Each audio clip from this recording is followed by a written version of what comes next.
Okay, about the light situation, the light bulb above my computer is burnt out, so I have to wait until tomorrow to replace it. And also, today happens to be the eve of the free agency signings, and the Toronto Maple Leafs have made a big splash by trading Victor Stalberg, Paradis, and Kris Didomenico to the Chicago Blackhawks for Kris Versteeg and Bill Sweatt. Now, Bill Sweatt's a prospect, so we'll most likely see him in the Marlies next year, but this is a good deal for both teams. Kris Versteeg is the kind of forward that Brineberg is looking for. He's a 20-goal scorer who has a lot of potential to become a 25 to 30 goal scorer within the next couple of years. He scored 20 goals last year with the Blackhawks and 6 goals last year with the Blackhawks in the playoffs.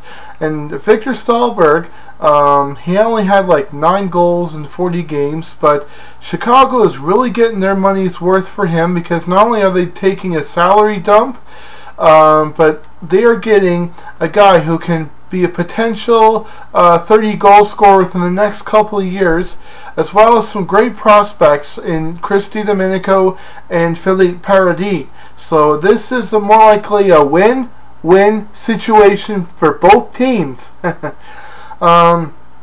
Also, with some news, Mike Van Ryn has decided to sit out this season because of his knee injury, but that's really of no consequence because he is going to be a UFA come July 1st. So, now as for July 1st, I don't know who Burke's going to sign, but it looks like the Leafs have interest in Matthew Lombardi, Rafi Torres, and Colby Armstrong. I think those guys will be signed, or at least maybe 2 or 3 or 1 of 3. As for defensemen, I think we're okay, but I think Burke might add one more. I think Anton Volchenkov will fit the kind of defensive player that Brian Burke is looking for. He can block shots, and he can defend very well. He's a hard hitter, and this is pretty much the kind of guy that Burke likes to sign on his team. So I think you can expect him to make a pitch for Volchenkov, although I don't know if he'll get him or not, but we'll have to see. So until later on, go Leafs go!